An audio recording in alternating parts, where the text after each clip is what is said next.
Jornal da Apoio, eu sou a Márcia Chorro e no programa da série Sem Segredos de hoje, nós vamos falar sobre Parkinson.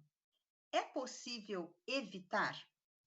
Eu vou conversar com a doutora Érica Tardelli, que é fisioterapeuta neurológica, especialista em reabilitação cognitiva, mestre em neurociências e comportamento, autora do Manual de Exercícios para Pessoas com Parkinson, professora da especialização de fisioterapia em neurologia na EEP, Escola de Educação Permanente do Hospital das Clínicas, da Faculdade de Medicina da USP, presidente da Associação Brasil Parkinson, onde inclusive atua também como fisioterapeuta. Ufa, doutora Érica Tardelli, eu perdi o fôlego só de falar o seu currículo. Seja muito bem-vinda. Márcia, muito obrigada. Obrigada aos ouvintes do canal Apoio. É um grande prazer falar com vocês da Apoio e com todos os ouvintes. Obrigada pela oportunidade. Nós que agradecemos, doutora Érica. E a minha primeira pergunta é a seguinte: o que é Parkinson? Então, Márcia, a doença de Parkinson, ela é a segunda doença degenerativa mais comum depois da doença de Alzheimer. Mas, no entanto, entre as populações, a doença de Parkinson ela está crescendo mais rapidamente do que a doença de Alzheimer. E muitos agora que estão nos ouvindo, que têm o diagnóstico ou que conhecem alguém que tem o diagnóstico, podem estar pensando que é uma tragédia descobrir que tem esse diagnóstico, né? Mas intervenções adequadas realmente podem fazer uma história diferente diante desse diagnóstico. Pode ser muito difícil, mas é possível fazer uma história diferente. A doença de Parkinson é uma condição, Márcia, suportável, desde que você use estratégias eficazes que incluem principalmente mudanças no estilo de vida, né? Uso de medicação, se necessário cirurgia e diversas formas de reabilitação inovadoras disponíveis, né? Nós temos muitos pacientes, Márcia, que após o diagnóstico eles têm empregado essas estratégias e eles nos dizem que as suas vidas são felizes e com significado. Então, o primeiro passo para a gente entender e para eu responder a sua pergunta do que é Parkinson, a gente precisa entender o que é da doença, né? O que você tem e o que você não tem, né? Eu costumo brincar que não se pode colocar tudo na conta do Parkinson também. Um equívoco comum é que dizer que a doença de Parkinson é a doença do tremor, né? Aquela doença de quem treme. E, na verdade, 1 em cada 5 pessoas com doença de Parkinson, 20%, né, das pessoas com Parkinson nunca vão ter tremor, nunca vão tremer. Então, embora a doença de Parkinson possa se apresentar com diferentes formas, e nós costumamos dizer que nenhum paciente é igual, existem alguns sintomas que você vai caracterizar como doença de Parkinson e que é útil para o diagnóstico, que é essencialmente clínico, não tem nenhum exame que mostre a doença de Parkinson. Então, o sintoma principal para a gente dizer o que é Parkinson, o que é ter Parkinson, é ter uma doença degenerativa que causa lentidão de movimento. Esse é o principal sintoma, mas um sintoma associado, mais algum sintoma que pode ser o tremor, como nós já dissemos, 20% das pessoas não terão tremor, então pode ser lentidão com tremor ou não, lentidão com rigidez ou não, então os movimentos ficam mais rígidos, você sente o braço mais rígido, o braço pesado, a perna mais rígida, mais pesada, ou alterações posturais. Então, lentidão de movimento, mais um desses 3 que eu falei: tremor, rigidez ou alteração postural. Então, respondendo essa pergunta, é uma doença degenerativa muito comum, a segunda mais comum, só perde para a doença de Alzheimer, e tem como característica principal não o tremor, mas sim a lentidão de movimento, mais um segundo sintoma que pode ser o tremor ou não, a rigidez ou alterações de postura. Então, doutora Érica, a própria pessoa pode perceber que ela está começando a ter alguma dificuldade no movimento, essa rigidez é perceptível de fato? Muitas vezes, Márcia, os pacientes, e isso é uma história muito comum e importante que nós abordemos aqui. Os pacientes ficam anos para terem o diagnóstico, porque a doença começa, por exemplo, em um lado só do corpo, às vezes em um membro só, ou só no braço, ou só na perna. E sem tremor, né, Márcia? Só com a lentidão, por exemplo, e a rigidez de um braço, de uma perna.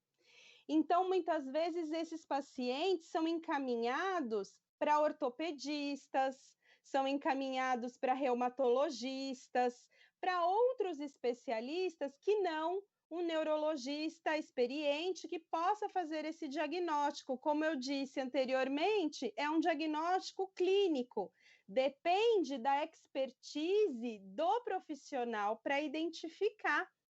E principalmente, Márcia, quando o tremor não está presente, né? Quando o tremor é característico, isso chama atenção, mas a gente viu que não é sempre que isso acontece, né? E principalmente, Márcia, quando isso acontece antes dos 60 anos, antes dos 50 anos, né? Nossa, antes dos 50, porque essa é uma pergunta que eu ia lhe fazer.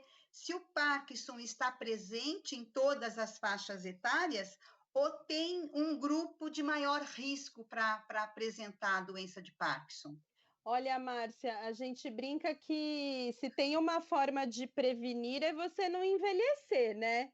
Mas daí, Aí é não, difícil. aí é difícil, a gente quer, né? A gente quer Queremos envelhecer. envelhecer. Então, realmente, o grupo de maior risco para ter Parkinson são os mais velhos, né? Como é de conhecimento geral.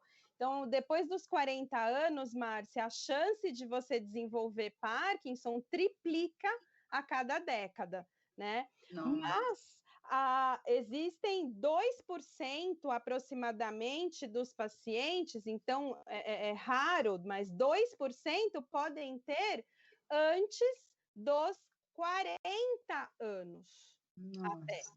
né? E se você lembrar, Márcia, é o caso do ator Michael J. Fox, que ficou tão Sim. famoso, né, por ter Parkinson. Ele teve o diagnóstico aos 29 anos, então ele faz parte desses 2% de pacientes, né, de pessoas que descobrem antes dos 40, né, e cerca de 10% antes dos 50 anos. Então, nessa população é ainda mais difícil o diagnóstico, né? Em pessoas mais velhas, você ou os médicos já têm talvez uma propensão maior em pensar na doença de Parkinson.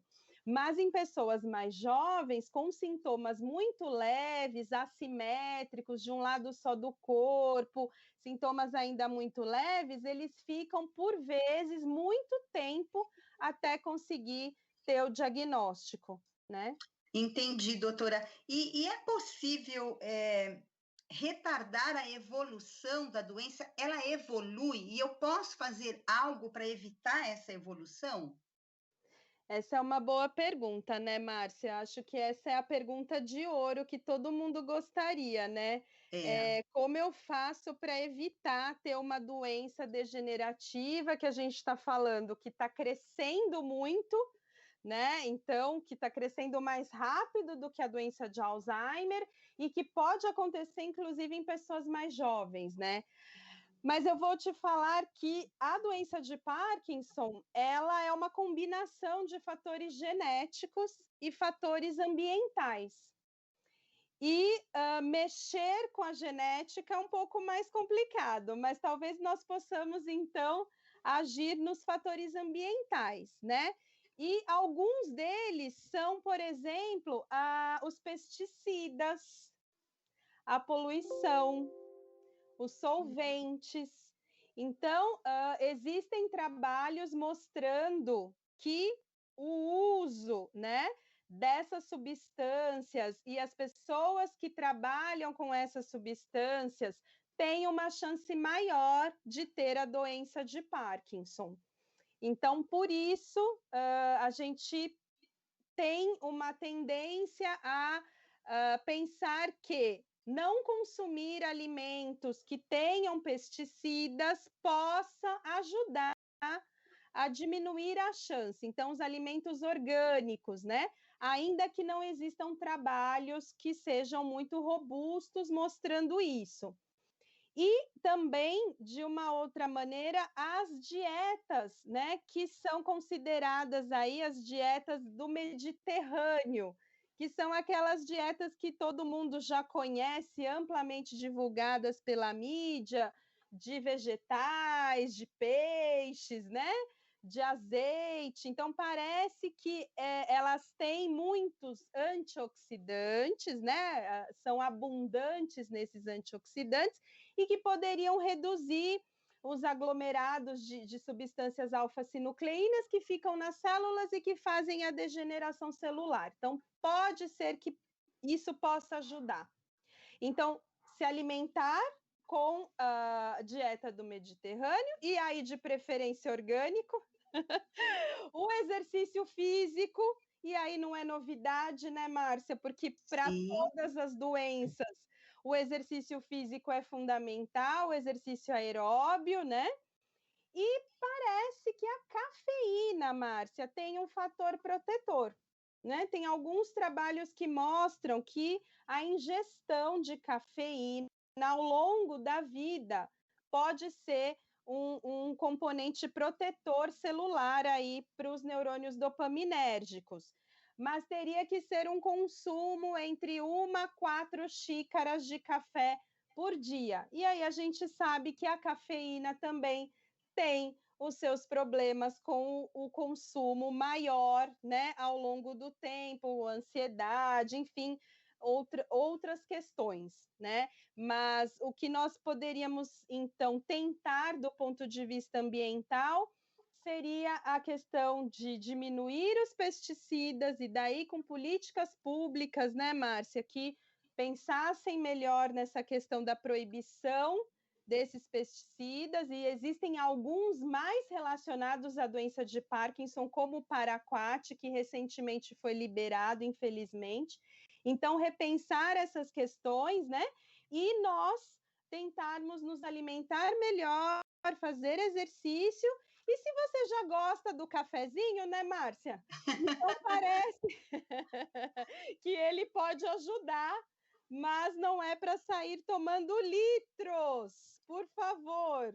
Aí o efeito colateral vem junto, não é, doutora? Exatamente. Agora, se eu tiver esse diagnóstico, eu gostei muito da sua abertura, né? Que a gente não precisa entrar em total desespero. É claro que um diagnóstico sempre vai trazer impactos, mas, por exemplo, sabendo da existência da Associação Brasil Parkinson, aliás, estou falando com a ilustre presidente da associação. Nesse caso, o que a associação tem feito para ajudar essas pessoas?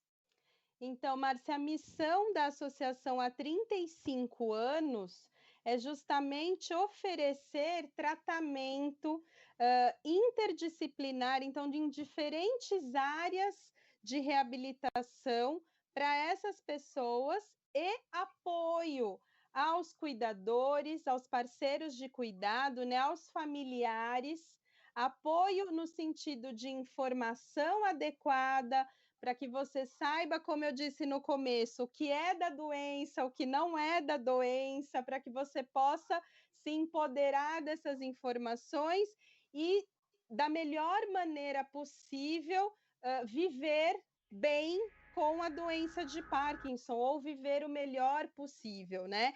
E a associação tem essa missão e esse papel de oferecer o tratamento do que existe de mais avançado, não só no Brasil, mas fora. Então, nós seguimos guias europeus de tratamento da doença de Parkinson. O que é feito fora, nós conseguimos fazer aqui, com profissionais especializados, mestres, doutores, que só estudam doença de Parkinson, em diversas áreas como fisioterapia, fonoaudiologia, terapia ocupacional, educação física. Então, é uma gama de profissionais que se envolvem para atender a demanda dos sintomas da doença, como a gente falou, da lentidão do movimento, que vai atrapalhar, por exemplo, você a virar na cama, né? A sair do carro, a entrar no carro, a se vestir, a abotoar. Então, as diversas áreas vão contribuir de alguma maneira para que esses sintomas possam diminuir ou possam impactar menos na participação dessas pessoas no dia a dia. Então, o objetivo é que essas pessoas não saiam do convívio familiar, não saiam do convívio social, né? Todo mundo está isolado agora, né, Márcia? Sim. Todo mundo está vendo como é ruim, né? Como é chato ficar... Sem dúvida alguma. Então, uma pessoa que queira conhecer melhor o trabalho da associação, tem um site que ela pode visitar. É www.parkinson.org.br e nas redes sociais, no Instagram, Facebook, Associação Brasil Parkinson. Perfeito. Eu conversei com a doutora Érica Tardelli, presidente da Associação Brasil Parkinson. Muito obrigada pela sua contribuição. Eu tenho certeza que essas informações vão ajudar muitas pessoas que convivem ou conhecem alguém com essa doença. Mais algumas palavras que gostaria de deixar para os nossos ouvintes? Eu gostaria de agradecer aos ouvintes e a você, Márcia, pela iniciativa, dar apoio, porque realmente os cuidadores precisam receber informação de qualidade para o enfrentamento da doença. Muito obrigada, doutora. Mais uma vez eu agradeço imensamente e faço também um agradecimento especial a você que está nos ouvindo. Se você gostou desse programa, compartilhe e acesse outros conteúdos no canal Apoio Saúde e Bem-Estar no YouTube. Acesse também o site parkinson.org.br para conhecer mais sobre o importante trabalho da Associação Brasil Parkinson. Até breve!